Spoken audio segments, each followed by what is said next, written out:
Today, the US stock market took a devastating $1.1 trillion blow in one single day to the US stock market. And at the center of this financial earthquake is DeepSeek AI. How did an AI disrupt the market so severely? Is this the beginning of a new AI boom in generation? Or is this just more of a gamble and a Chinese gimmick? Well, we're going to break that down in today's video. And how does this even relate to crypto? So first of all, what is DeepSeek AI? Well, it's pretty much just like ChatGPT, except the cost to make it is 1/30th the price of what ChatGPT cost. So you can imagine stocks like Nvidia that provides the graphics cards and chips to be able to make these LLMs, large language models, are going to take a hit. If you can utilize something that costs a lot less and has the same productivity, you're obviously going to take the cheaper choice. So that means when you're building out these massive data centers that needs hundreds of graphics cards from Nvidia is going to benefit off of selling all of those and making the money. Now, when something takes a lot less power, you can now see why Nvidia stock has taken a hit. People are thinking this is like the dot-com bubble where evaluations are so high, so anything that has AI related to it in the tech sector today got annihilated. Now, is this really justified? Well, time will tell. I don't have the answers right now, but what I do know is this is a Chinese company. Although it's open source, I wouldn't want to personally give any of my information to a data center in China. Now, taking a look at some of the things that DeepSeek actually does better than ChatGPT. This is the AI colony, and I've taken a look at a couple of his things. Some of these are, things that we're going to understand, some aren't.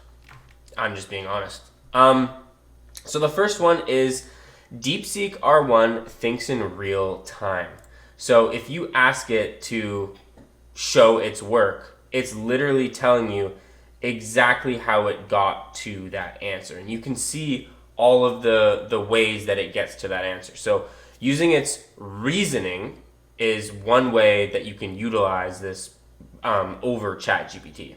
Now, DeepSeek AI is able to do, I think it's about, don't quote me on this, 90 to 95% of what ChatGPT does. And it does it faster, quicker, better, cheaper. So that's why this has been a huge, crazy disturbance in the market today. Now, it's also free.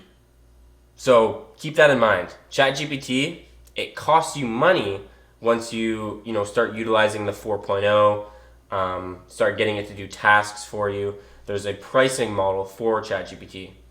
DeepSeek AI, free. So why would you want to pay ChatGPT to do something that you could get Seek to do for free? So very interesting there. This can build a browser agent without code. Now, this one I found super, super, super interesting because the use case for this is astronomical. Like, say you had a course that you had to do online, you could now get your chatbot to do that for you. You have 1,000 emails that you have to click individually and do them. Now this chatbot can do that for you. You have tasks you simply just don't want to do, posting to social media. There's tons of use cases for this, and I'm sure this will be used a ton. So this is an absolute massive one. There's coding. So I know ChatGPT helps code as well, but having it from different languages is very interesting. I don't know if ChatGPT has done this or not. I haven't tried it myself. What else do they got? So so it uses the reasoning model, which is really awesome, very cool. Creates a bouncing yellow ball inside. I'm not even going to try and say that name, but basically more coding. Then they have perplexity with DeepSeek, reasoner model, and about an hour without code. So this would be your research assistant. So this is now going to go find out everything it needs to find and then make you a script or something. This actually I might use for a video coming up. That would be a very, very cool video. So this is DeepSeek AI. That's why it's disturbed the market. Taking a look at the market, a lot of things have started to try and go green now. I didn't have, I'm recording a little bit later today, so I don't have everything being super, super, super red. If I pull this up quickly, so this is the Bitcoin halvening. I just want to remind you that from our last bull cycle, so this is first of all the Bitcoin dominance chart. When this is coming down, that's actually a good thing for altcoins because the money is rotating into altcoins. When this is going up, that's Bitcoin dominance. So that means Bitcoin is taking all the money and liquidity out of the market into Bitcoin. So it going up is good if you own Bitcoin. It coming down is good for altcoins, all the other coins under Bitcoin. So from our last halvening, we took approximately, until we started coming down here, 322 days, as we can see right there, from the Bitcoin halvening and then the presidency and then in. That's what happened. Now, this time around, here's our Bitcoin halvening. Here's where we are, 290 days. So we still have a couple weeks until that 322. Now, not everything is going to line up absolutely perfect, but I've seen people have been calling for the altcoin season for a very, very, very long time now. We did have that little pop, and that was right here. When we get our altcoin season, it is going to be a very powerful move, like an altcoin season that you've probably never seen before. And being ready for it is going to be very, very, very key. As we can see, Bitcoin, when it broke out, we took about 48%, let's just call it 50% move to the upside once it broke out from its new, its previous all-time high. Ethereum, if we take a look at, when it breaks out, and if it takes a 50% move from where it is right here, even the local high, not even our previous high that we've been at that past here, it would shoot us right about over $6,000 for a Bitcoin move at the same size, or an Ethereum move in the same size of Bitcoin. So keep that in mind. We still have tons of stuff ahead of us.